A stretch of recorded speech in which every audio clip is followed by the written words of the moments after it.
bisa menulis akademik gitu ya, tapi begitu nulis populer kan biasanya saya bingung gitu ya, mempergunakan diksi-diksi yang tepat untuk menulis populer itu seperti apa. Nah, di sini lumayan ngalir gitu ya Pak. Jadi ada beberapa yang menurut saya ini contoh yang baik gitu ya, bagaimana sih sebuah relasi profesional itu bisa terbentuk dan akhirnya dijalankan, terutama di bidang komunikasi. Karena memang bukunya sangat berkaitan dengan komunikasi, akhirnya saya membedahnya dengan keilmuan saya gitu ya, bidangnya komunikasi. Eh, Dilihat dari bukunya, ini memang bahwa kehadiran dari kita gitu ya sebagai manusia itu harus atau bisa dilihat maknanya oleh orang lain. Jadi kayak seperti sekarang gitu ya, ini saya menunggu kehadiran mahasiswa saya gitu ya di kelas, karena memang menurut saya makna kehadiran mereka itu menjadi penting gitu ya buat saya, bukan hanya cuman gara-gara mau cari SEP aja atau sertifikat gitu ya, tapi bahwa mereka masih ingin belajar gitu ya, mendengarkan pengalaman dari seniornya gitu ya atau alumni dari prodinya, itu menjadi sesuatu hal yang bermakna gitu ya. Walaupun sebenarnya bukan buku saya gitu ya, tapi pasti ada sesuatu hal yang bisa mahasiswa pelajari untuk kedepannya nanti gitu ya. Nah, di dalam buku ini memang berisi beberapa bagian gitu ya. Untuk yang pertama ini terkait struktural. Kalau dilihat dari keilmuan saya bahwa jejaring sosial itu eh, dia tidak hadir semata-mata gitu ya, tidak ada keniscayaan gitu. Jadi kita memang harus membangunnya dan harus apa namanya disadari bahwa kehadiran seseorang itu tidak bisa ujuk-ujuk ada gitu. Jadi kita harus memulainya gitu ya dari nggak cuman hal sepele aja, tapi kita harus step by step gitu membangunnya supaya akhirnya kita jadi di apa namanya dikenal gitu sama orang lain. Bahwa struktur itu kalau di dalam dunia profesional itu pasti ada. Jadi di dalam buku ini juga diperlihatkan bahwa kalau kita mau masuk di dunia profesional itu kita harus mempelajari itu. Kita lihat nih di situ tuh kira-kira ada siapa aja, strukturnya bagaimana. Nah, itu yang bisa dipelajari dan bagaimana akhirnya dipraktekkan di dalam dunia nyata. Gitu ya. Lalu masuk di kedua, ini bagian strategiknya. Jadi kalau kita sudah menanamkan kehadiran kita di satu organisasi, lalu kita melihat struktur yang ada dan kita mengenali bahwa apa namanya itu tidak ujuk-ujuk ada gitu ya, memahami peta sosialnya seperti apa, lalu kita masuk di dalam strategiknya itu seperti apa, bagaimana mendesain sebuah pertemuan gitu ya. Jadi termasuk kegiatan yang hari ini dilakukan itu adalah termasuk strategiknya Pak William untuk membuat atau mendesain sebuah pertemuan ya Pak. Tahu-tahu akhirnya kita jadi kenal gitu ya Bapak Ibu, teman-teman sekalian, dan akhirnya Pak Dama sebagai kepala perpustakaan dan kepala UPH Press itu ya, tahu-tahu ya siapa tahu nanti bisa kolaborasi untuk nulis gitu. Nah itu hal-hal seperti itu yang akhirnya kadang-kadang kita tidak bisa prediksi gitu ya, tapi merencanakan atau mendesain pertemuan itu menjadi hal yang penting. Lalu memilih gitu ya, atau membaca situasi yang ada. Jadi teman-teman sekalian, kadang-kadang ini saya masih agak-agak apa namanya suka terkaget-kaget gitu ya. Misalnya mahasiswa tidak bisa membaca situasi, tidak bisa membaca apa namanya keadaan yang terjadi di dalam ruangan tersebut gitu ya. Ujuk-ujuk nyelonong, ujuk-ujuk minta izin tanpa izin gitu ya, ujuk-ujuk datang ke ruang kubikel gitu ya. Padahal mungkin orang tersebut itu sedang dalam uh, pekerjaan yang memang dia sudah susun strateginya, bahwa saya nggak akan menemuin orang lain, saya akan fokus pada satu pekerjaan itu misalnya itu. Nah itu yang teman-teman mulai harus bisa mempelajari, dan di buku ini ada bagaimana sih teknik membaca gitu ya, situasi atau ruang yang memang ada di dalam profesionalisme. Lalu misalnya ya, kan kalau anak sekarang nggak ngopi nggak gaya gitu ya, nggak gaul gitu ya. Nah ini juga mulai jangan cuma nongkrongnya aja yang dikerjain, tapi ada sesuatu hal yang memang bisa didiskusikan. Kalau misalnya sekarang teknik-teknik kerja di dalam kantor itu ternyata tidak efektif, mungkin bisa teman-teman dari mahasiswa, baik yang di sini maupun yang di Zoom, itu sudah harus meng-create co-working space-nya seperti apa. Beberapa penelitian yang saya dampingi dari mahasiswa, itu pure idenya mahasiswa. Jadi ide-ide yang sebenarnya cuma gara-gara ide tongkrongan, itu sebenarnya bisa menghasilkan sesuatu yang luar biasa besar. Gitu ya. Jadi kayak dikeluarin aja dulu idenya gitu ya. Nanti pasti ada sesuatu yang akhirnya bisa ditampung dan mudah-mudahan bisa langsung dieksekusi gitu ya, secara cepat. Tapi kalau nggak bisa ya itu yang akan mungkin, jadi bisa kadang-kadang keinget, oh kayaknya gue kemarin nongkrong sama teman saya gitu ya 3 minggu yang lalu, kayaknya bisa juga nih dijalankan. Nah itu juga dihadirkan di dalam buku ini. Jadi jangan cuma nongkrongnya doang, tapi ada sesuatu yang memang dihasilkan gitu ya. Karena teman-teman sekalian, kalau misalnya teman-teman hadir di satu situasi atau suasana, berikanlah intention ya. Kalau teman-teman ingin membangun networking kepada seseorang atau sebuah perusahaan, berikanlah intention. Jadi perhatiannya itu harus benar-benar dicurahkan. Jangan terus akhirnya kadang-kadang mahasiswa sekarang juga kebanyakan kegiatan juga nggak bagus gitu ya. Tapi berikanlah intention supaya 1-2 hal itu menjadi sesuatu yang paling dominan di dalam diri teman-teman. Saya yakin juga teman-teman nggak bisa tuh pegang sampai 10 kegiatan dan nggak bisa fokus gitu ya. Lalu yang tahap bagian yang ketiga ini terkait simbolik gitu ya. Ini sangat saya banget karena biasanya berkaitan dengan komunikasi interpersonal. Ini berkaitan tadi makna kehadiran ya Bapak Ibu, teman-teman sekalian, bahwa di dalam suatu profesional atau suatu kondisi itu teman-teman diminta untuk bahwa saya ini hadir di sini. Tunjukkan bahwa saya memperhatikan, saya ingin terlibat, saya membutuhkan profesionalisme ini untuk juga mendukung karir saya nantinya. Dan keluarkanlah energi sebesar-besarnya atau all out deh, gitu ya. Kalau misalnya orang-orang di dalam profesional itu sangat all out, itu dia akhirnya seneng aja gitu ngerjain pekerjaan itu gitu. Nah ini diceritain di beberapa, tapi memang walaupun karena tulisannya populer jadi nggak terjurus sekali gitu ya. Nah ini tapi muncul di dalam tulisannya, jadi kehadiran yang konsisten dan bernilai itu cukup luar biasa di dalam buku ini. Nah yang paling menggelitik buat saya ini adalah networker sejati adalah seorang storyteller. Nah, anak-anak sekarang itu karena generasi video ya, generasi video atau generasi foto, itu terkadang dia hanya bisa videoin gitu ya.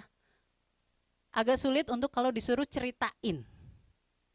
Nah, ini yang menurut saya bagus banget gitu ya. Makanya akhirnya saya suka sekali meminta kepada mahasiswa, kepada orang terdekat gitu ya, kalau misalnya hadir di satu tempat, boleh nggak diceritain itu ngapain? Supaya mereka itu bisa menjadi seorang storyteller juga. Jadi sebuah video yang mereka shoot gitu ya, mahasiswa shoot atau Bapak Ibu sekalian shoot di sini, bisa akhirnya menghadirkan sebuah cerita. Kalau kita tidak menghadirkan konteks pada apa yang kita upload, itu akhirnya kita orang yang nonton itu nggak bisa masuk di dalam apa yang kita tampilkan. Nah ini diceritakan nih di sini. Ada babnya khusus ya, networking. Networker adalah seorang storyteller. Nah, karena ini adalah UPH ya Pak Dama ya, jadi ada kata-kata yang berkaitan dengan kekristenan. Ini juga saya temukan gitu ya, di balik semua strategi pasti ada peran Tuhan ya. Di balik semua yang kita rencanakan itu selalu ada peran Tuhan ya. Tidak pernah terlambat, tidak pernah juga kecepatan gitu ya. Jadi dan ini kelihatan nyata pada tulisannya Pak William bahwa di semua perjalanan hidupnya ada titik balik di dalam hidupnya itu selalu dia serahkan kepada Tuhan gitu ya. Momennya selalu pas gitu ya, nggak pernah kecepatan, nggak pernah kekurangan. Jadi itu yang bagus-bagusnya dulu ya Pak ya. Nah, sekarang saya mau masuk ke dalam bagian kritiknya ya Pak ya.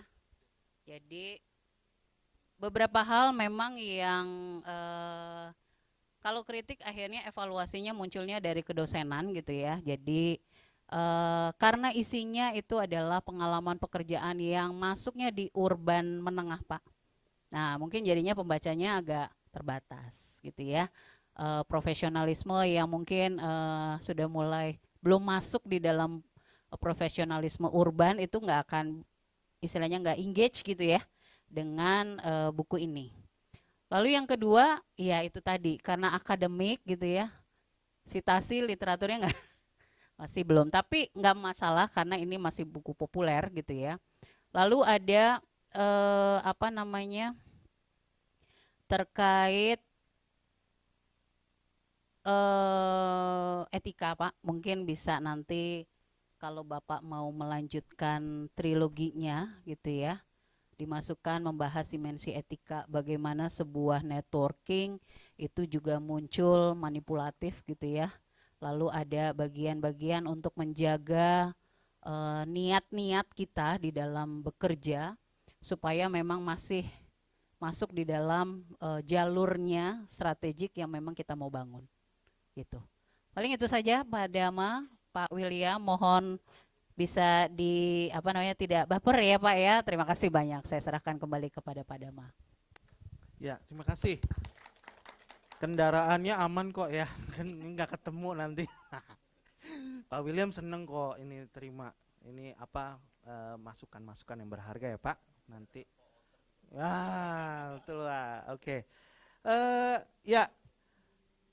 Silakan. Kalau nanti pertanyaannya ditampung dulu, kita akan ada tanya jawab setelah ini.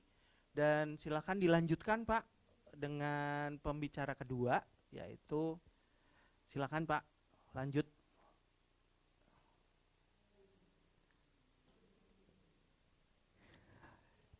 Oke, baik, terima kasih Pak Dama. Halo Pak William, salam kenal sekali lagi. Halo teman-teman semua yang ada di sini maupun yang ada di online. Oke, saya sudah menjadi pembicara kedua sekarang hari ini ya untuk pembedahnya. Kayaknya udah mayoritas diambil sama Bu Santi, seperti biasa ya. Nggak apa, tapi ya ini overall mungkin saya sedikit curhat sedikit gitu ya. Dari pertama kali dikontak oleh tim library, Pak minta bantuannya untuk bisa membedah buku salah satu alumni dan lain sebagainya. Lalu saya tanya, oh boleh nanti kirimkan bukunya dan lain-lain gitu ya.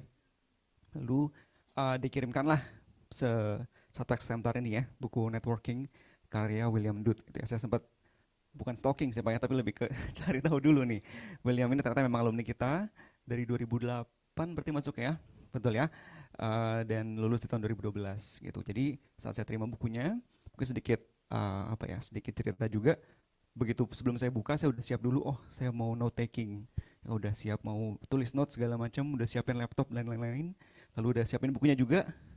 Terus mulai 1 halaman, 2 halaman, selesai totalnya Pak gitu ya. Nggak jadi ada yang dicatat gitu. Mungkin kalau tadi analoginya Pak Dama, kalau ini kayak kerupuk gitu Pak ya, kerupuknya udah habis duluan dan malah mau nambah gitu kayaknya ya. Dari kerupuknya karena sangat renyah sekali. Nah itulah mungkin tadi tergambarkan juga dari yang disampaikan oleh Bu Santi di sini, bagaimana memang buku ini kan merupakan buku yang ke budaya populer gitu Bu ya, mungkin ya. Bagaimana memang ini bukan literatur akademis yang kita sudah terbiasa baca mungkin. Dan memang cakupannya memang untuk ya tadi lebih bisa mudah dibaca oleh khalayak ramai gitu, kurang lebih seperti itu.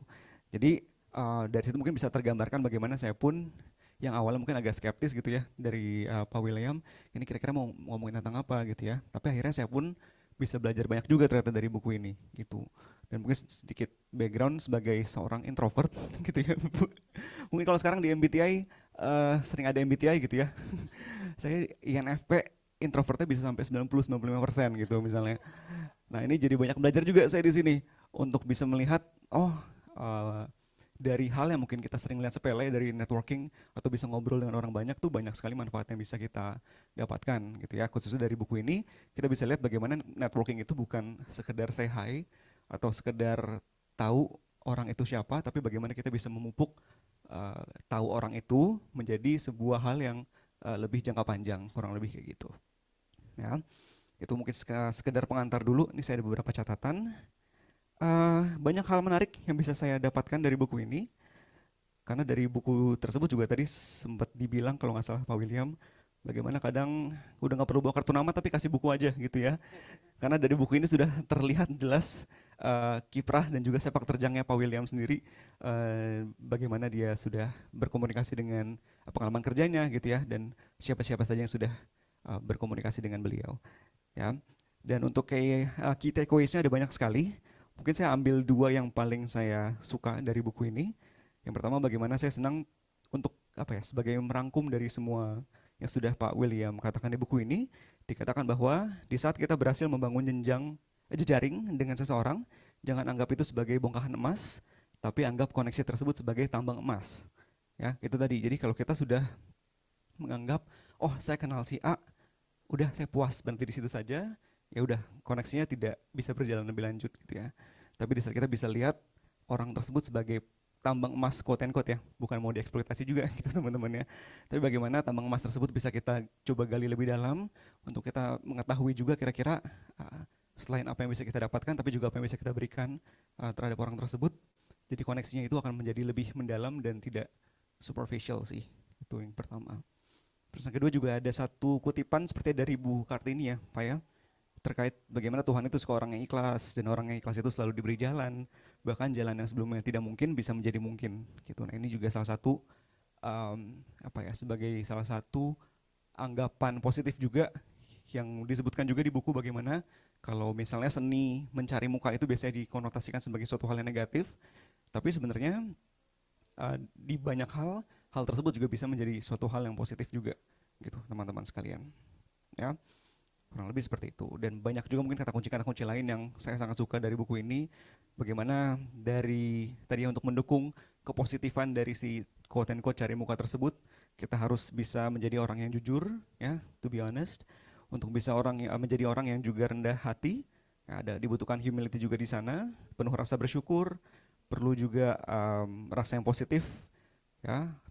Meskipun kita juga tetap harus menjadi orang yang oportunis, dalam artian kita bisa melihat bagaimana di saat kita ada di satu tempat atau di satu kegiatan, kira-kira apa yang bisa kita lakukan dan apa yang bisa kita dapatkan secara maksimal dari momen tersebut gitu ya, karena momentum itu menjadi satu hal yang penting juga untuk kita bisa membangun jejaring atau networking tadi ya. Terus juga terkait perbedaan antara cari muka dan juga memberi muka. Jadi gak semuanya networking itu adalah bagaimana kita bisa mengadvance diri kita gitu ya, dengan kita mendapatkan apa yang kita mau, tapi bagaimana banyak hal juga kita bisa mendapatkan apa yang kita mau dengan memberi kesempatan bagi orang lain bersinar juga. Nah, itu hal yang cukup penting juga di sini. Dan overall dari semua yang tadi sudah saya sebutkan, itu akan ada konsep aksi reaksi juga gitu ya, mungkin untuk Bapak Ibu dan juga teman-teman sekalian, bagaimana apa yang kita berikan bukan tentang pamrihnya, tapi bagaimana apa yang kita berikan itu pasti akan menimbulkan reaksi juga gitu ya. Jadi kalau kita mau kalau kita mau mendapatkan hasil yang positif, ya berarti kita harus menjadi orang yang positif juga gitu ya. Jadi ini juga mungkin yang saya pelajari dari buku ini, bagaimana di saat kita membangun jejaring ini, tadi mungkin disebutkan sama Bu Santi juga, bagaimana mungkin ya sebisa mungkin jejaring tersebut ya kita bangun untuk suatu hal yang positif gitu ya, bukan mungkin tadi terkait intrik atau mungkin ada hal-hal manipulatif dan lain sebagainya. Kurang lebih seperti itu. Oke. Nah, kalau tadi Bu Santi sudah berbicara terkait dari perspektif komunikasi, saya mungkin tidak terlalu lancar dalam komunikasinya Bapak Ibu ya, karena saya dari Prodi HI. Jadi saya akan mengaitkan sendiri dari Prodi HI-nya gitu. Karena menariknya lagi adalah di saat saya pas tadi terima bukunya ya tentang networking, terus saya dipasangkan dengan Bu Santi, saya juga sempat curhat ke Bu Santi, ini saya mau bahas dari mana nih ya Bu kira-kira gitu kan ya.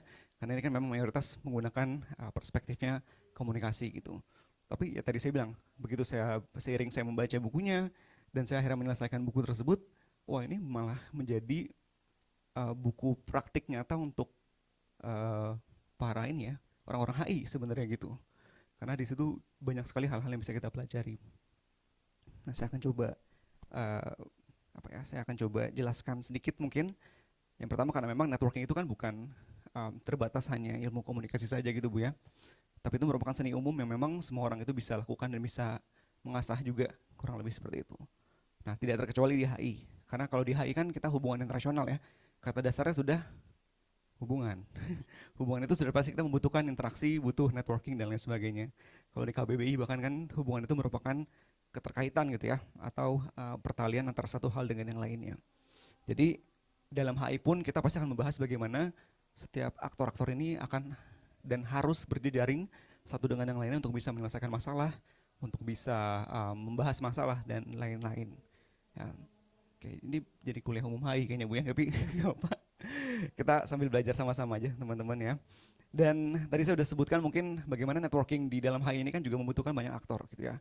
Sama seperti yang ada di buku ini, Pak William juga menjadi salah satu aktornya dengan dia bertemu mungkin menteri gitu ya, bertemu anak mantan presiden misalnya dan lain sebagainya. Itu merupakan bentuk-bentuk networking juga yang ada yang bisa kita bahas juga dalam konteks HI gitu. Nah, aktor-aktor yang ada di HI itu siapa aja?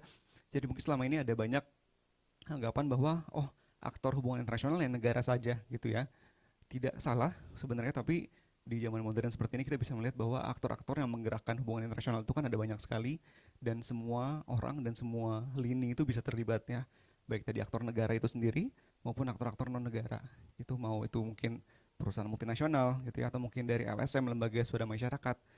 Ya, jadi dimanapun kita berada itu pasti kita akan bisa melihat interaksi dalam konteks hubungan internasional. Ya, jadi meskipun sangat kompleks, namun networking inilah yang akhirnya membuat kita bisa saling terkoneksi dan berhubungan. Terlepas ya, mungkin kalau di HI dari dinamikanya yang either dia positif atau negatif di sini.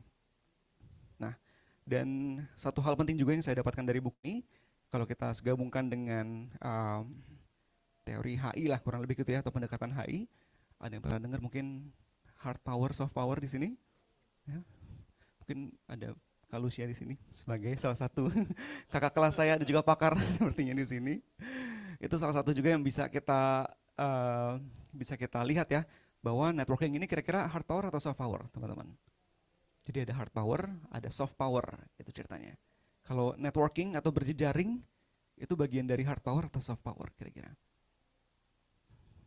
Ya. Jadi kalau sebagai konteks, kalau hard power itu biasanya adalah bentuk-bentuk interaksi yang memakai pemaksaan. Jadi lebih sifatnya koersif gitu ya. Jadi Anda mau apa? Kalau nggak mau saya kasih militer nih misalnya gitu kalau dalam konteks HI ya. Sedangkan kalau soft power ini ya tadi bentuk mencoba untuk menginfluence negara atau aktor apapun itu tanpa menggunakan kekerasan atau paksaan. Ya.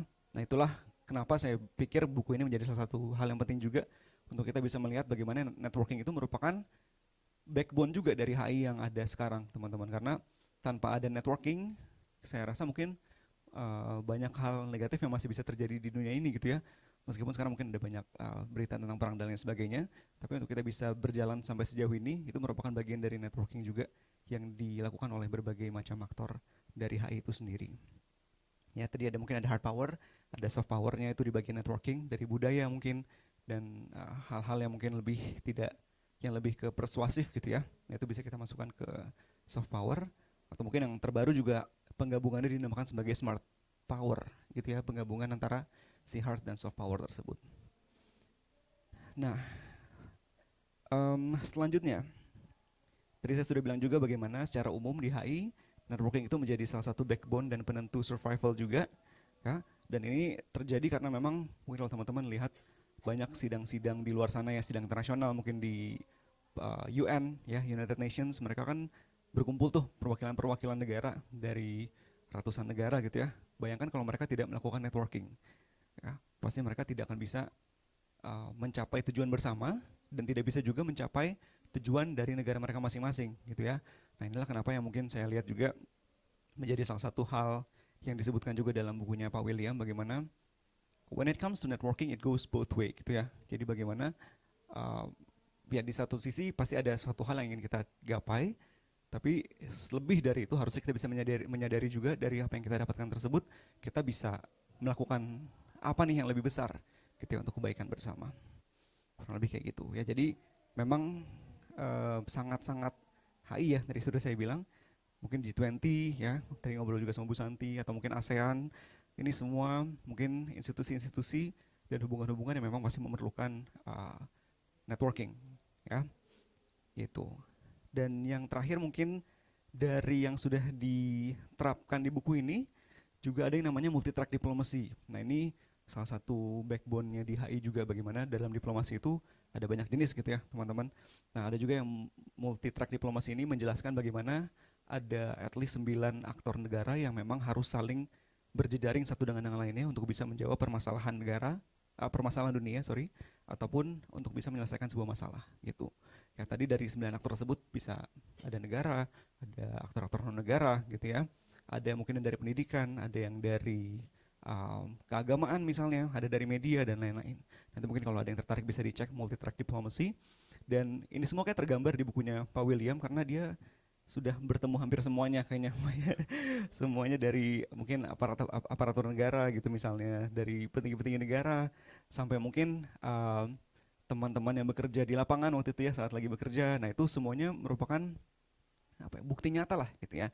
Itu kenapa tadi di awal saya bilang buku ini bisa menjadi salah satu buku saku juga untuk bisa dilihat oleh teman-teman, ya gak cuma HI doang tapi ya mungkin semua teman-teman yang lain untuk bisa melihat bagaimana memang untuk menjalankan kehidupan itu kita nggak bisa sendiri juga sih, intinya gitu ya, kita butuh berjejaring. Dan itulah kenapa tadi dalam diplomasinya HI itu juga merupakan salah satu hal yang paling penting. Baik, oke, mungkin saya langsung ke poin terakhir saya saja, biar nanti mungkin bisa lebih banyak tanya jawabnya. Nah, jadi setelah kita sudah tadi mungkin melihat dari sisi saya, sisi Bu Santi gitu ya, lalu kita bisa apa sih sekarang gitu. Nah, ini yang bisa kita pelajari juga dari buku ini, bagaimana karena kita sekarang ada di era yang sangat global, teman-teman, jadi memang sudah tidak mungkin lagi kita tidak berjejaring gitu ya. Jadi sebagai generasi muda di dunia mengglobal ini, networking menjadi sangat penting untuk memperluas wawasan kita agar kita juga tidak terkukung di bubble kita sendiri ya. Karena most of the time ya, bahkan mungkin kita pribadi punya pengalaman masing-masing di mana kita merasa ada di zona nyaman dan kita nggak mau berjalan keluar gitu ya dari zona nyaman kita. Nah inilah kenapa akhirnya si networking ini menjadi salah satu cara untuk kita bisa melihat hal baru di luar sana ada apa sih, karena mungkin ada hal-hal baru yang tidak kita ketahui sebelumnya ya. Dan networking luas keluar ini bukan berarti kita networking secara ugal-ugalan gitu ya, tapi bagaimana kita bisa tadi networking dengan bertanggung jawab juga untuk kita bisa lebih belajar menghargai dan juga semakin memilah mana yang baik dan mana yang tidak. Kurang lebih seperti itu. Nah mungkin yang terakhir, dari membaca buku ini mungkin saya bisa melihat ada 2 outcome yang bisa dirasakan oleh para pembaca gitu ya, Pak William gitu. Jadi mungkin yang pertama, either mereka bisa apatis saja gitu ya, kayak oh ya udah saya tahu, terus tidak melakukan apa-apa. Tapi juga mungkin ada juga kelompok lain yang bisa melihat ini lebih reaktif gitu ya. Mungkin reaktif ini bisa dari positif atau negatif. Bisa negatif kayak oh ya udah itu kan cerita lo, cerita gue beda misalnya gitu.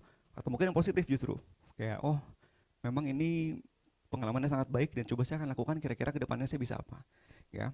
Itulah mungkin tadi menyangkut juga dengan apa yang dikatakan Bu Santi terkait target audiensnya juga Bu Santi ya, bagaimana memang perlu ada pendekatan yang lebih untuk bisa memberikan pemahaman kepada para pembaca ini. Memang targetnya ini kan memang mungkin yang sudah punya pengalaman lumayan besar gitu ya, untuk bisa mengetahui, untuk bisa lebih relate terhadap cerita-ceritanya dari Pak William ini sendiri.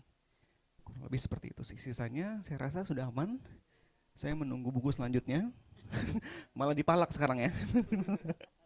gitu. Dan ya yang terakhir mungkin sebagai seorang yang bukan penulis gitu mungkin awalnya gitu ya Pak William, tapi saya sangat enjoy dengan bukunya karena tadi saya bilang ya dalam 1,5-2 jam saya bisa akhirnya selesai tanpa ada harus bolak-balik tadi dia ngomong apa ya gitu, tanpa harus ada bingung-bingung, tapi semuanya bisa saya mengerti dengan baik gitu. Mungkin saran sedikit saja, ada beberapa pengulangan yang bisa disimpelkan gitu Pak William agar kita apa ya nggak kayak tadi dia udah pernah bilang ini misalnya gitu ya, untuk lebih efektif dan efisien aja sih dalam pembahasannya. Tapi overall ya saya sangat senang bisa diajak di sini karena saya bisa baca juga bukunya Pak William dan bertemu juga sama-sama satu alma mater di FISIP PH pastinya. Gitu saja Pak Dama, terima kasih banyak teman-teman dan juga semuanya. Baik, terima kasih untuk pembahasannya.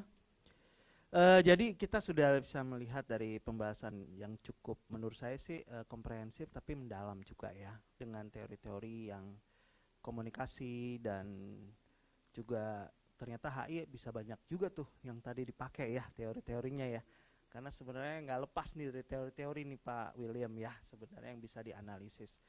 Jadi teman-teman tadi ada beberapa hal yang diungkapkan. Cuma mungkin begini, kita selesai ya untuk pembahasannya. Cuma mungkin bagi yang ada di sana di Zoom atau yang sedang ada di sini kan nggak dapat bukunya ya. Nah gitu. Jadi dari tadi kalau nggak ada konteks itu rasanya agak sedikit kurang gitu ya. Jadi nggak terlalu paham. Ya memang sih kalau mau ngerti nanti silakan beli bukunya. Tapi ini menarik sekali ya. Saya akan sedikit ringkas, tapi sebelumnya nanti sedikit ringkas saja bukunya supaya nanti tanya jawabnya itu bisa lebih interaktif begitu ya. Jadi di dalam buku ini Pak William itu menawarkan sebuah tiga konsep bentuk networking. Yang pertama itu adalah konsep yang paling awal, paling sederhana, itu konsep struktural networking, di mana seseorang merasa sudah bernetworking dengan hanya mengenal atau mengumpulkan nama-nama orang. Kalau Bapak Ibu sekarang punya HP, zaman sekarang, itu HP-nya bisa lebih dari 500 menyimpan namanya. Tapi kalau zaman dulu Nokia itu, saya cuma bisa simpen itu 100. Nah itu jadi kalau mau nambah ya ganti SIM-nya gitu ya, tambah lagi gitu. Mungkin itu yang bisa kita tahu bahwa di dalam teknologi sekarang ini kita seneng banget ngumpulin nomor orang, apalagi kalau kita dapat nomor orang yang penting-penting seperti itu. Nah, hanya sebatas itu. Lantas kita nggak ngerti mau diapain. Jadi dengan mengumpulkan nomor-nomor orang itu kayaknya kita merasa kita sudah bernetworking, padahal belum, ya gitu. Nah, ada fase kedua setelah itu adalah fase strategik ya Pak ya.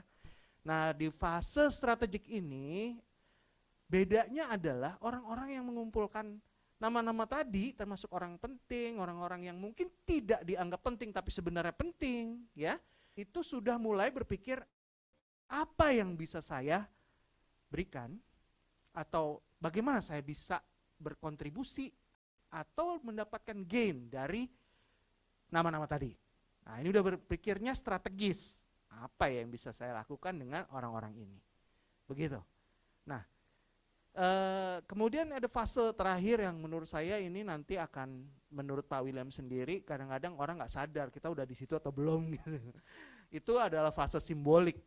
Nah, fase simbolik ini adalah bukan kita lagi yang mengumpulkan nama-nama orang atau nama-nama atau nomor-nomor telepon dari orang untuk bernetworking, tapi justru kita yang dicari oleh orang untuk kita bisa memberikan kontribusi terhadap banyak orang.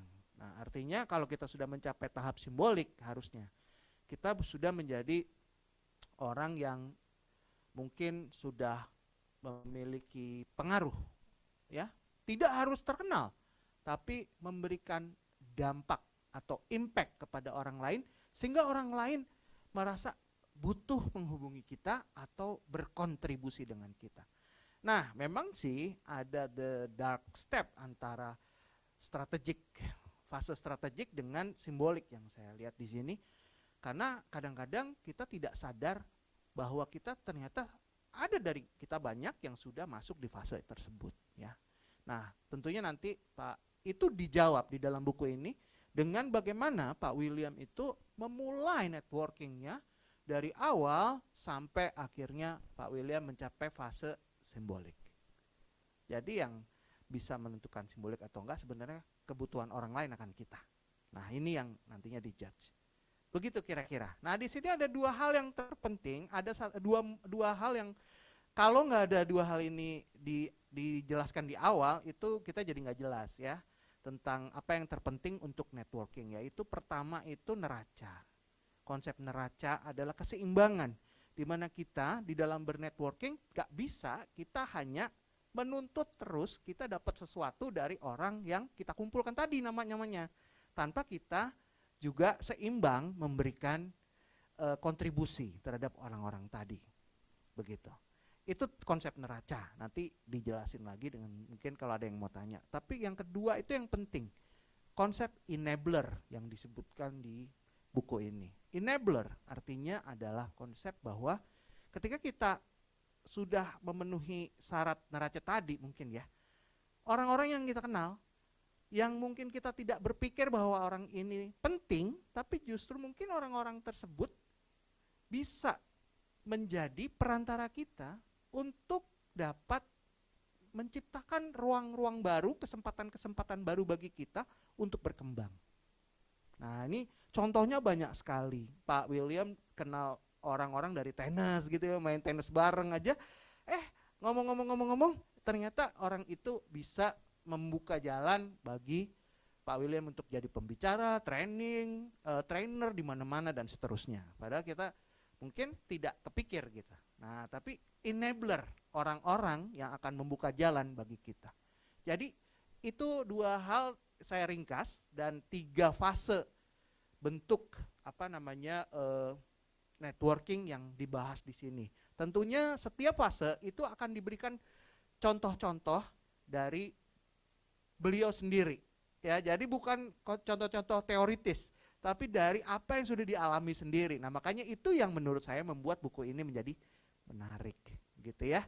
Nah, itu sekedar ringkasan. Jadi Bapak, Ibu-ibu, dosen atau teman-teman yang ada di Zoom ya, silakan nanti akan bertanya tentang buku ini dari ringkasan. Tapi sebelum saya menyerahkan nanti sesi tanya jawab, saya ingin menjelaskan menyebutkan dulu CV singkat dari Pak William. Walaupun ini di bukunya ketika saya baca itu seneng ya, CV-nya banyak dan menurut saya CV-nya bukan kosong tapi CV-nya interaktif dan inspiratif. Nah, di sini saya boleh berbangga ya, nih UPH sudah punya alumni yang cukup luar biasa ya. Tentunya ini membanggakan sekali buat kita semua. Oke, nama lengkapnya Pak William ini William saja. Panjang, William gitu ya. Makanya saya juga tadi kita semua nanya, Pak William belakangnya apa? Nggak ada. Gitu. Makanya ditambahin nama tenarnya itu William Dut gitu ya. Sebetulnya nggak Dut Pak, gitu. Kalau saya iya boleh pakai Daman Dut gitu. Oke. Pak William ini gelarnya SICOM dari UPH ya, dan Magister Stratcom itu dari Australia. Jadi pendidikannya sarjana ilmu komunikasi di UPH, kemudian Magister Komunikasi Strategis itu dari University of Western Australia. Makanya ada buku menarik yang pernah ditulis pertama kali oleh Pak William, asik banget judulnya. Ya, Anak Jakarta Barat di Australia Barat. Seru tuh. Nah, Judulnya Pak? Oh, iya. Tidak ada yang namanya kebetulan. Yes, itu ya. Jadi itu luar biasa dan waktu ceritain tentang itu tuh ternyata buku itu pun di-endorse ya oleh lembaga universitasnya ya di sana, bahkan sampai diviralkan gitu ya bukunya, luar biasa ya. Oke, Pengalaman beliau adalah sekarang ini masih PR dan corporate communication untuk Bibit ya, untuk lead Bibit ID dan Stockbit ya, sampai sekarang. Dan beliau juga mengajar mata kuliahnya Financial System dan Teknologi Practice, Customer Service Practice, Digital Business, dan Communication Ethics di Universitas Indonesia. Nah, jadi masih aktif mengajar ya Pak ya.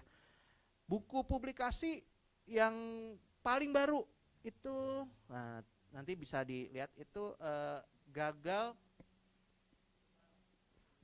Kebal Fenomenal, Seni Cari Nama untuk Profesional. Nah, gitu ya.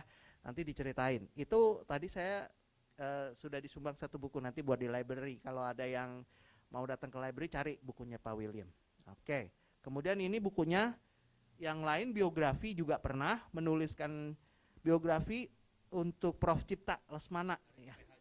Ya, karena itu guru besar kita dulu di FISIP ya. Ya, jadi judulnya Cipta Lesmana, sang jurnalis, pengamat politik dan guru besar. Nah, ini tahun 2024 kemarin ya. Dan beberapa publikasi lainnya. Nanti kalau penasaran silakan dicari bentuknya. Buku-bukunya pasti ada tuh di webnya ya. Seperti itu. Oke, tanpa berpanjang lebar ini kita sudah masuk, sebenarnya tadi sisa waktunya banyak ya dari para pengulas. Jadi kita bisa boleh kasih mungkin 10 menit Pak William untuk kasih ulasan inspiratif kenapa Bapak menulis buku ini. Kemudian apa sih yang diharapkan dari buku ini supaya teman-teman kita yang ada di sini juga yang ada di Zoom itu bisa termotivasi untuk membaca ini. Terima kasih, silakan. Baik, selamat sore Bapak Ibu dan teman-teman semua, baik yang hadir secara onsite maupun online ya. Saya ucapkan terima kasih kepada Pak Dama, kepada Ibu Dr. Santi, Pak Firman, teman-teman dari UPH Library, dari Ikatan Keluarga Alumni UPH. Di sini ada Pak Cinmi, ada Bu Lucia, dan teman-teman yang ada Ibu Ketua saya yang hadir secara online. Jadi memang event hari ini merupakan wujud kolaborasi yang sangat baik dan rasa syukur juga ya sama-sama bahwa kita merayakan ada sebuah ide yang mudah-mudahan bisa bermanfaat bagi banyak orang, dan di dalam mendiseminasi ide ini merupakan sebuah praktik networking juga. Dan saya sebenarnya merenungkan pertanyaan tentang networking Bapak Ibu ini ketika saya pertama kali masuk UPH di tahun 2008. Jadi perjalanan networking saya mempelajari ilmu komunikasi di sini, itu saya berterima kasih ya pertama-tama kepada Pak James dan kepada UPH atas beasiswa yang saya peroleh waktu itu. Karena tanpa beasiswa itu pasti jalan hidup saya berbeda. Dan waktu saya masuk di sini, saya kenal banyak sekali teman dari SMA yang lain-lain, yang mungkin lebih elit dari SMA saya, dan mereka punya background yang ya sangat oke lah. Dan premis yang sering saya dengar waktu itu adalah kuliah itu nggak penting, yang penting adalah you punya koneksi katanya. Nah, koneksi itu kan berarti network ya. Dan saya rasa kata-kata seperti itu masih sering kita dengar sampai hari ini. Dan teman-teman saya yang mengucapkan kalimat tersebut memang kuliahnya asal-asalan, tapi memang relasi mereka koneksinya bagus sekali. Ya, dan hari ini beragam, ada yang sangat sukses, ada yang biasa-biasa saja, ada yang mungkin menyesal karena tidak belajar dengan sungguh-sungguh. Nah, tapi waktu itu saya berpikir bahwa yang namanya network, ya, network itu harus dibarengi dengan skill kita juga. Ya, artinya kita yang punya kenalan, kita anggaplah kita punya kenalan, kita punya otoritas, dan kita bisa menggunakan otoritas kita untuk kepentingan yang baik. Kita tentu tidak mau bekerja sama dengan orang-orang yang dalam tanda kutip kosong. Kita ingin orang yang mungkin ya setidaknya meet the standard lah, yang paham apa yang mereka lakukan dan juga pintar bergaul dan sebagainya. Jadi dari situ saya melihat bahwa network ini sesuatu yang tidak terpisahkan. Saya juga tidak mau bilang, enggak, yang penting tuh kita harus pintar, jadi nggak perlu network, tidak menafikan ide tersebut juga. Dan tadi saya bernostalgia juga, berfoto di UPH, 17 tahun lalu saya menjadi seorang mahasiswa baru, dan sampai hari ini saya melihat di foto ya paling tambah gemuk aja, dikit tambah endut gitu ya. Tapi di samping itu apa sih yang sebenarnya membuat kita berubah dalam jangka waktu sekian belas tahun? Tentu satu, dengan kebaikan Tuhan, kita masih dikasih kesehatan. Kedua, kita punya ilmu. yang kita pelajari dari bangku kuliah. Dan yang ketiga, kita berpikir, wah dulu saya kayak masih kecil banget ya, saya masih nggak ngerti ini, nggak ngerti itu, pemahaman saya akan dunia atau tentang misalnya dunia kerja itu masih sangat sempit, dan hari ini saya sudah kemana-mana. Nah, itu kan sebenarnya salah satu faktor manusiawinya adalah kita punya network yang bagus. Yang network yang bagus itu tidak hanya orang lain membantu kita, tapi di saat yang sama kita membantu mereka juga. Dan kalau boleh saya menambahkan apa yang sudah Bapak Ibu sampaikan tadi, buku Networking, Seni Nyetor dan Cari Muka untuk Profesional ini sebenarnya dalam konteks kita di UPH ya, menurut saya buku ini sangat Kristiani.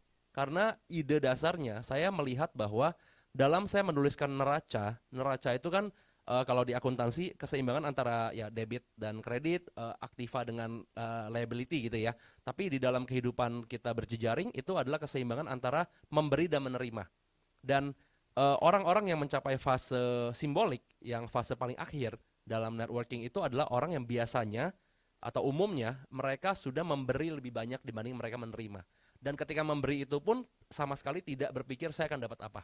Jadi kalau kita kan yang mengimani Kristiani, ya kita lakukan saja pekerjaan kita menabur, menuainya kapan itu terserah Tuhan, ya enggak? Dan mungkin untuk teman-teman di sini yang non-Kristen, yang beragama Islam misalnya, ini juga sangat Islami menurut saya.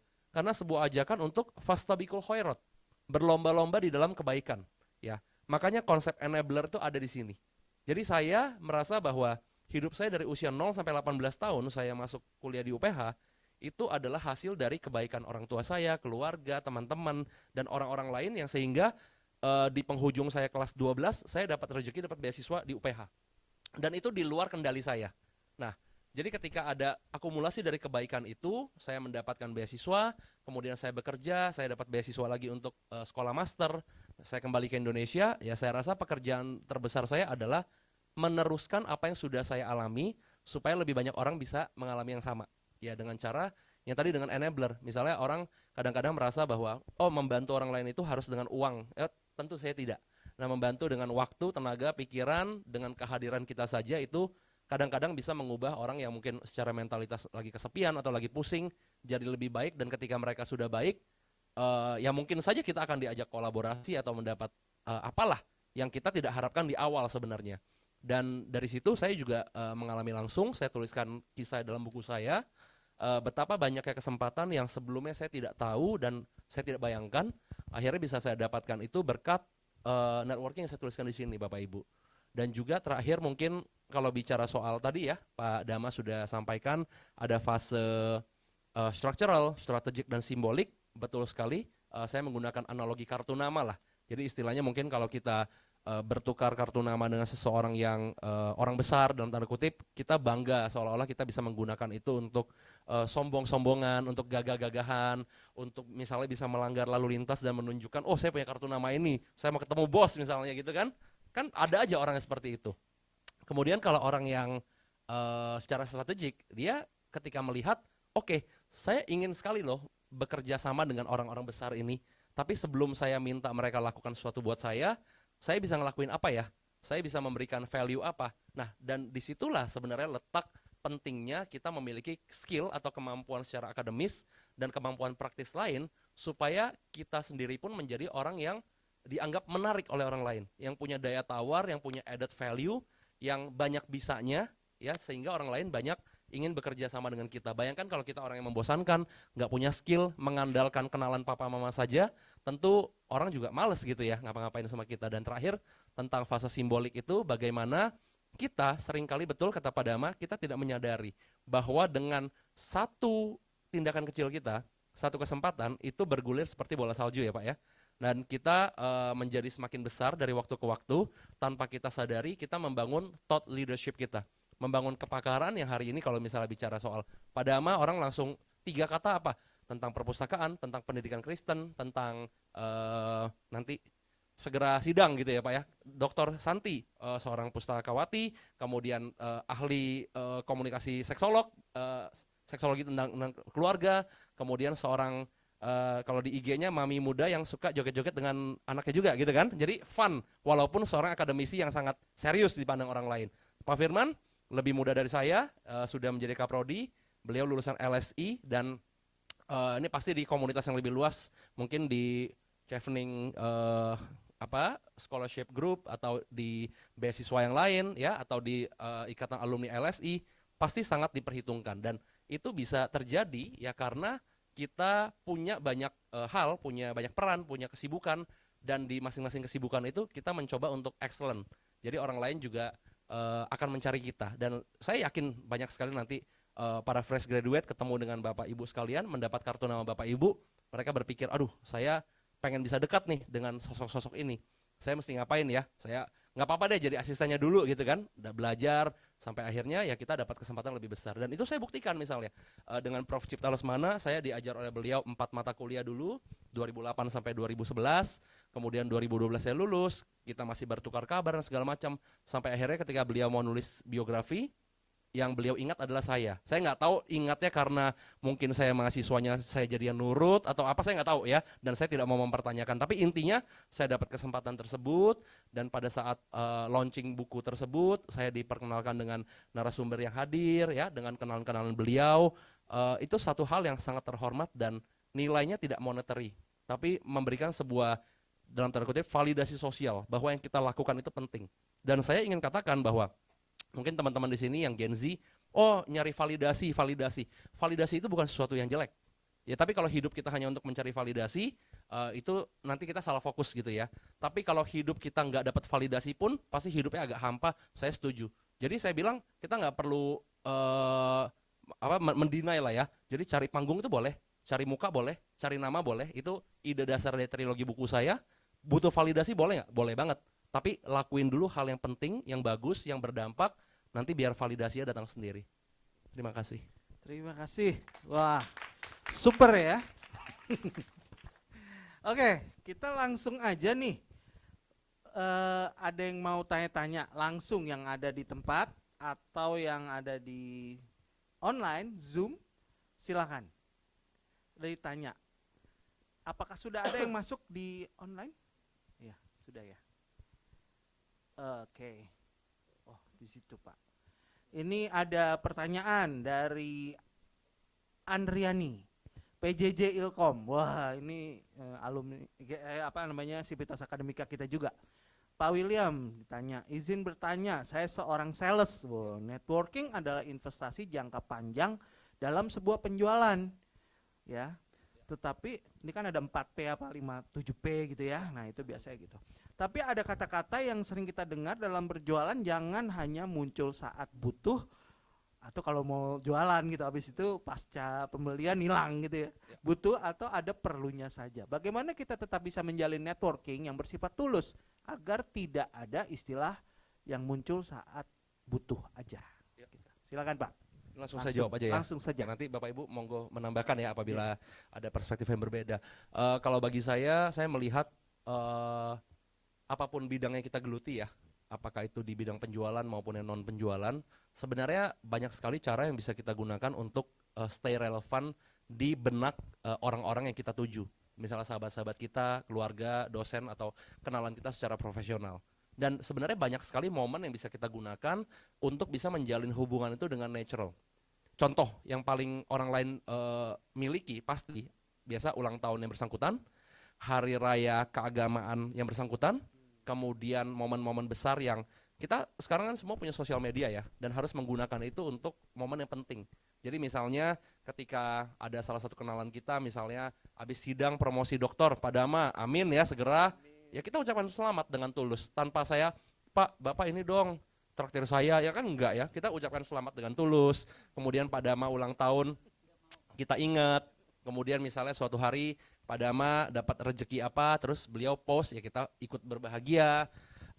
Dan banyak sekali momen yang sebenarnya secara natural dapat kita gunakan. Ini kan hanya masalah mau atau tidak ya. Kadang-kadang orang kan, dia sukses, kita jadinya julid, males, atau dia ulang tahun, ya nggak ada untungnya, dia nggak ngundang kita makan misalnya ya. Dan tiba-tiba suatu hari kita butuh untuk minta dibukakan pintu oleh yang bersangkutan. Ya kita sebagai manusia kan pasti harusnya ya kalau bener malu dong kalau misalnya kita nggak pernah punya komunikasi yang intens atau konsisten dengan yang bersangkutan. Dan memang si networking ini tidak bisa seperti apa kata Ibu Santi, ini bukan keniscayaan. Ya ini tidak terjadi begitu saja. Jadi hal yang baik itu pasti adalah hasil dari yang kita upayakan. Dan tidak mungkin tanpa kita upayakan dia akan baik sendiri. Kecuali mungkin kalau dalam sudut pandang sosiologi ya, kita sudah punya misal ascribe status, kita anaknya sultan atau kita anaknya presiden, kita tanpa ngapa-ngapain pun orang lain pasti dekat dengan kita. Sudah dari lahir masuk ke fase simbolik, karena orang banyak butuh yang sama kita. Tapi kan dalam hubungan seperti itu pun kita akan tahu dan bisa memfilter. Ternyata orang lain itu hanya faking, bohong-bohongan, baik sama kita karena dia butuh sesuatu kan. Dan sangat tidak enak, saya katakan dalam buku juga, kita menjadi sumur yang hanya ditimba airnya. Nah, jadi kita juga jangan berpikir demikian. Jadi misalnya kalau customer kita, langganan gitu ya, dia sudah 3 kali membeli dari kita, mobil, rumah, dan sebagainya. Kenapa enggak misalnya, walaupun yang bersangkutan tidak membeli, karena kita sudah punya datanya, yang bersangkutan ulang tahun, apa susahnya sih? Misalnya kita kasih kue yang kecil, nggak perlu yang mahal-mahal, tapi menunjukkan tanda perhatian misalnya. Jadi sering mengengage, memberikan sesuatu yang bermanfaat, atau kita tahu misalnya orang yang kita tuju itu bergelut di bidang industri jasa, atau di bidang otomotif dan lain-lain. Kita punya informasi, kita punya brosur, kita punya buku yang bagus. Ya, kalau kita habis dari seminar, kita sharing aja. Nggak perlu yang mahal-mahal, tapi Pak, Bu, saya habis baca buku ini, mungkin insight yang saya rangkum bisa bermanfaat. Silakan baca. Orang lain pasti akan merasa bahwa, dia ada effortnya buat saya, dan ketika dia ngasih info ke saya, dia pun nggak minta apa-apa. Dan saya rasa setahun 2 kali, 3 kali, itu cukup membuat nama kita itu diingat oleh orang lain secara positif. Ada tambahan? Terima kasih Pak William. Luar Terima kasih, biasa. Pak. Oke, jadi kalau saya simpulin tadi itu mengenai bagaimana kita merawat relasi ya. Dan tentunya harus dari awal tulus ya Pak, gitu. Karena kalau enggak jadi berat ya. Nah, makanya mencoba untuk mengingatkan diri sendiri kan susah untuk merawat hal-hal tapi itu tadi. Nah, kalau memang di buku ini memang ada rahasia itu tadi, neraca dan enabler itu penting. Betul. Makanya. Kalau itu nggak dilakukan di awal itu akan semuanya nggak terjadi tuh Pak, susah Pak, gitu. Oke, terima kasih untuk pertanyaannya. Ada lagi kah pertanyaan yang dari online? Belum ada? Oke, saya berikan pertanyaan ke sini. Siapa tahu teman-teman, Bapak Ibu dosen. Wah, Bu Dewi ini orang ekonomi nih Pak. Nah ini, iya. Neracanya. Nah, Waduh. ahli neraca dan ketua koperasi Pak. Waduh. Ketua koperasi kita nih. Jadi, nah silakan Bu Dewi. Oke, Pak, kita sama-sama di IKA Pak. Jadi Siap Bu Dewi. iya. Mungkin ini pergumulan kita sebagai alumni mungkin ya Pak. Karena Bapak membahas tentang satu hubungan ya. Ini masalah yang kita hadapi bersama. Saya nggak tahu kalau di bagian yang lain ya. Yaitu kita tuh sangat sulit untuk engage dengan alumni gitu. Kadang kita sampai bingung gitu, apa yang harus kita lakukan gitu supaya mereka bisa melihat kita gitu, dalam arti bisa interaktif lagi dengan kita. Nah, kebetulan kan Pak William alumni nih, kira-kira ada pengalaman apa nggak sih ya Pak, sehingga tuh bisa share ke kita juga gitu, supaya kita juga bisa tahu gitu, kira-kira kita sebagai yang masih di sini gitu, apa yang bisa kita lakukan gitu Pak. Baik. Thank you. Ya. Baik, terima kasih Bu Dewi. Boleh saya jawab ya? Bu, saya kebetulan ini disclaimer dulu ya, bukan ahli yang sudah ahli-ahli banget gitu. Tapi kalau saya berkaca dari mungkin hampir 2 tahun IKA, UPH, waktu itu dilantik oleh Pak Rektor, kami, saya dengan Bu Lucia ya di bagian External Relations, kami hampir 2 tahun ini mungkin sudah 6-7 kali lah ya Lus ya, kita misalnya melakukan audiensi dengan pihak-pihak yang cukup influential ya, dari menteri, wakil menteri, kemudian dengan duta besar negara sahabat.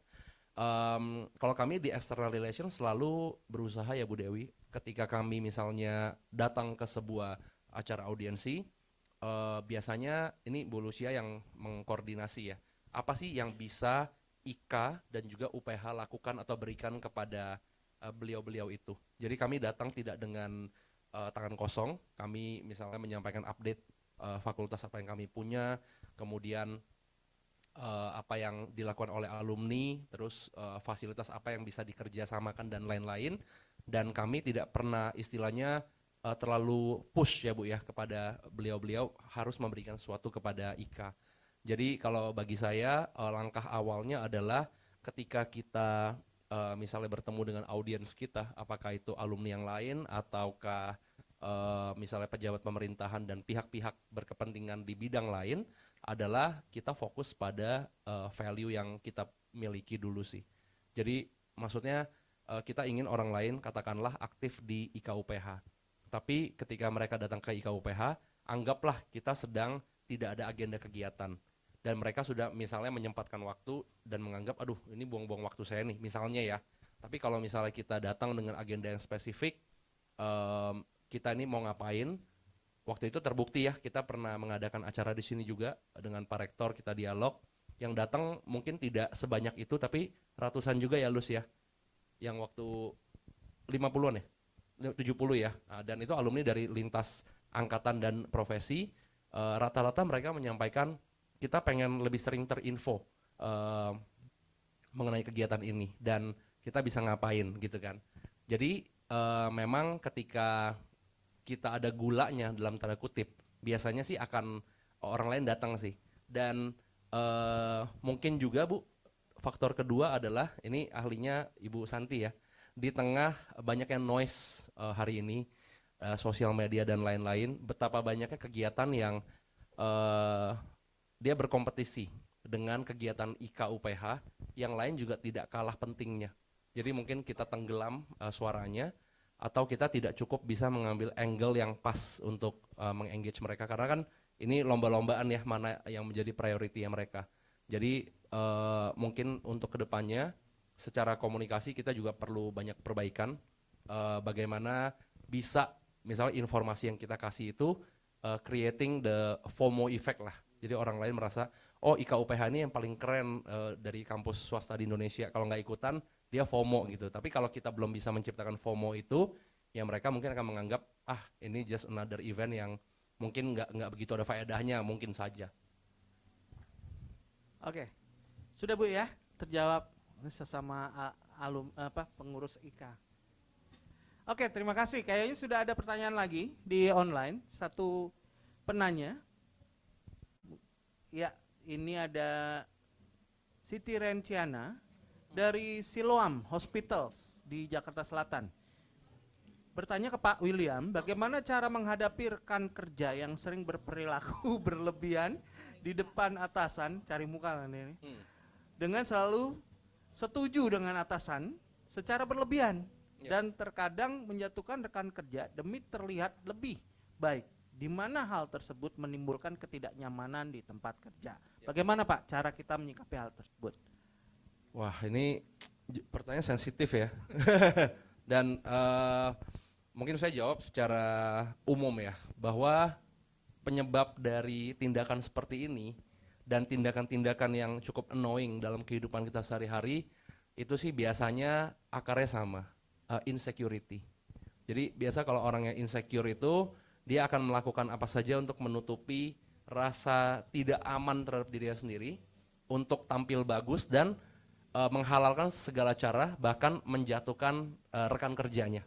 Nah, terhadap teman-teman kita yang masih insecure, kita tidak perlu memusuhi atau misalnya melabel mereka sebagai ya orang yang jelek, jahat, buruk gitu ya. Dan saya selalu dari sekian belas tahun berada di industri diajarkan oleh mentor-mentor yang baik bahwa kita harus selalu take the higher road. Ya, artinya kalau kita merasa bahwa oh orang ini curang, orang ini culas, orang ini tukang cari muka secara membabi buta, dan kita punya kesempatan untuk menjatuhkan orang tersebut, tapi kalau kita tidak lakukan itu, biasanya kita yang naik kelas. Dan kalau kitanya naik kelas, biasanya kita tidak akan terganggu dengan hal-hal yang seperti itu lagi. Jadi kalau misalnya kita masih setiap hari nanggepin yang seperti itu, artinya mungkin kita masih perlu naik kelas. Ya, tapi kalau jawaban praktisnya, karena saya juga ada di industri menghadapi yang seperti itu, ya kalau saya sih memilih untuk menciptakan jalan saya sendiri. Jadi artinya dia punya jalan untuk cari muka dan setuju secara berlebihan kepada atasan. Saya juga punya jalan ke atasan yang sama, tapi dengan pendekatan yang berbeda, yaitu pendekatan yang evidence based. Jadi kalau misalnya saya nggak punya evidence bahwa ini pekerjaan saya, portofolio saya juga nggak akan klaim punya orang lain dan saya nggak akan berani menghadap juga. Jadi kalau mendapati rekan kerja seperti ini, saya akan fokus, performance saya nggak boleh turun, ya. Saya akan memiliki hal yang menurut saya baik dan saya komunikasikan ke pihak yang tepat. Nah, ini saya belajar bukan dari mana-mana. Dulu di usia 15 tahun saya baca buku Financial Revolution-nya Pak Tung Desem Waringin. Ya, Pak Tung itu kan beliau di Karawaci juga rumahnya ya. Beliau itu adalah seorang profesional yang akhirnya menjadi pengusaha kan. Dan beliau mengatakan lewat buku itu bahwa kunci untuk naik gaji berkali-kali dalam setahun untuk sampai di puncak karir adalah yang pertama mencapai satu performance yang bagus. Itu yang pertama. Yang kedua, mencapai performance itu berkali-kali. Jadi ini bukan beginner's luck. Dan yang ketiga, kata beliau adalah mengkomunikasikan pencapaian tersebut pada pihak yang tepat. Jadi kalau di perusahaan saya ada mungkin total karyawannya ada 600. Saya sejak masuk saya memetakan siapa key stakeholder saya. Bukannya saya beda-bedakan orang ya. Oh, dari 600 key stakeholder saya ternyata hanya 8 orang. Bagaimana saya merawat komunikasi saya dengan 8 orang ini supaya pertama tidak ada kendala. Jadi tidak ada kemacetan. Level 2-nya bagaimana setelah tidak ada kemacetan ini dari profesional kita tambahkan aspek personalnya. Jadi kebetulan saya cukup explore banyak hobi ya Pak. Saya main tenis, saya main paddle, saya main bowling, saya main golf diajarin oleh teman saya. Jadi ketika ada momen ya pas gitu misal mewakili perusahaan dan lain-lain, saya dapat banyak kesempatan untuk berjejaring dengan key stakeholders yang kebetulan punya hobi yang sama. Dan ketika hobi itu sama, saya juga cukup ambisius dalam hobi-hobi itu. Jadi misalnya kalau saya main tenis, saya kalau kurang bagus saya pakai pelatih. Yang penting skillnya naik gitu dan nggak usah 8 dari 10, at least 6,5 lah. Jadi di atas rata-rata saya bisa main. Dan biasanya di dunia olahraga itu kalau bisa main, status sosial itu langsung ditinggalkan di pinggir lapangan. Jadi kita sama-sama berkeringat, main, menang kalah di lapangan itu biasa, dan di situ bisa membangun kedekatan. Dan ketika kedekatan itu terbangun, saya di perusahaan ini sudah 4 tahun, sudah 4 kali performance review. Saya tidak pernah memanfaatkan kedekatan saya sekalipun untuk mendapatkan apa yang tidak seharusnya.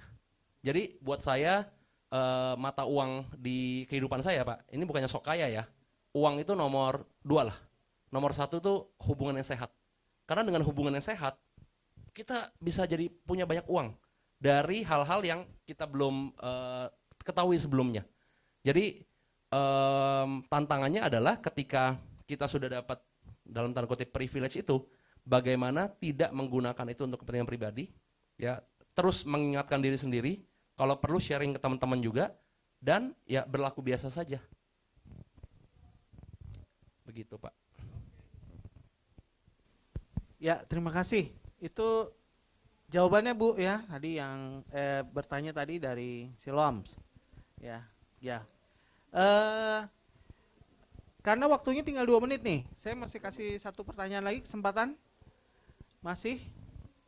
Ada di sini yang mau tanya, Bu, dosen, silakan. Mahasiswa kok nggak ada yang tanya sih? Ini nanti, wah, silakan, tanya. Ada? Kalau nggak ada ya di online? Nggak ada, sudah nggak ada. Oke, saya tanya penasaran. Saya satu lagi mewakili. Tadi, kan tadi sempat disebut. Pak William ini saya begitu ketemu aja saya udah tahu Pak William tuh orangnya memang bisa bergaul dengan orang lain, itu pasti didukung oleh bentuk tipe kepribadian yang juga berbeda dari orang lain. Ya, begitu. Nah, sekarang bagaimana dengan tipe kepribadian yang tadi Pak Firman Introvert. Introvert. MBTI-nya tuh emang udah introvert gitu ya, udah nggak sanguin gitu ya. Jadi itu pokoknya melankolis lah, sering gitu. Nah, itu kayak gimana nih sarannya Pak untuk supaya bisa tetap melakukan networking dengan baik?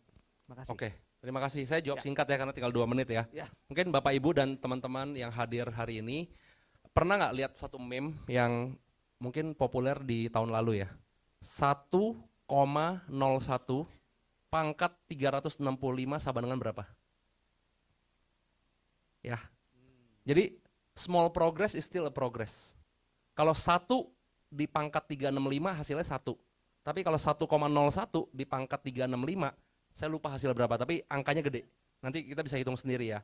Nah berarti kalau untuk teman-teman yang introvert, yang social battery-nya itu lebih gampang low bat dibandingkan yang extrovert, misalnya Pak Firman gitu ya, beliau mengakui ya, walaupun saya tidak mau melabel itu, tapi tetap bisa melakukan katakanlah satu tindakan strategis setiap hari. Contoh, misalnya Pak Firman di dunia pendidikan atau Bapak Ibu ABC di industri yang lain, satu hari saya ke kantor, sudahkah misalnya ya, I check on my colleague misalnya, kamu baik-baik saja nggak? Terus project yang kamu kerjain gimana? Ya, misal kemarin habis performance review, gimana hasilnya? Dapat notes apa dari pimpinan? Saya bisa bantu apa? Divisi saya bisa collab apa sama kamu? Hanya dengan menawarkan itu menunjukkan itikat baik. One kindness per day. Besoknya lain lagi. Besoknya ada teman-teman yang mungkin, mohon maaf, ada kedukaan. Kita tidak perlu yang paling heboh, bunganya paling besar, nggak perlu. Kalau ada rezeki ya boleh. Tapi hanya dengan misalnya satu ucapan, if you need someone to talk to, I'll be ready for you. Tanpa ada intention untuk mengekspos kesedihan dia pada siapapun, hanya misalnya membantu ya menjadi teman aja. Kalau you tidak comfortable nggak apa-apa, tapi kan orang lain tahu berarti, oh ini value yang kita miliki. Dan ketika itu dikali 365, saya nggak tahu akhir tahun depan atau akhir tahun ini kita akan dapat surprise seperti apa, itu masih misteri. Tapi biasanya misteri yang menyenangkan, Pak. Ya. Terima kasih. Oke, sekali lagi kita berikan tepuk tangan. Nah, ini sudah habis ya waktunya. Tapi tentunya kita pasti mau denger ya. Tapi kalau mau denger, mendingan jangan denger. Saya pikir beli aja bukunya dan kita baca. Akan jauh lebih inspiratif buat kita ya. Karena walaupun ini bukunya tipis ya, bisa dibaca 1-2 jam itu selesai. Tapi setelah baca itu kita jadi merenung diri sendiri, apa ya dari baca buku ini banyak inspirasi yang bisa kita dapat. Ya, begitu. Baik, terima kasih untuk sekali lagi kepada para narasumber, untuk Bu Santi, untuk Pak Firman dan Pak William ya. Semoga ini tidak berhenti sampai di sini ya, tapi akan ada kerjasama lagi di buku-buku berikutnya. Begitu. Baik, kita akan tutup acara ini dengan, saya kira sudah ya. Kalau sudah, saya mau tutup dengan kita bersama-sama memiliki satu satu pikiran yang sama, bahwa sebenarnya kalau kita sekarang nggak suka baca, nah ini juga kalau dari librarian harus ada pesan literasi. Jadi membaca itu tidak selalu membosankan, membaca itu tidak selalu harus baca artikel jurnal yang mungkin membuat kita pusing, tapi membaca itu bisa menghibur sekaligus memberikan inspirasi kehidupan, sehingga kita tidak menjadi orang yang terbelakang, tapi kita bisa menjadi berhasil. Terima kasih. Salam literasi untuk semuanya.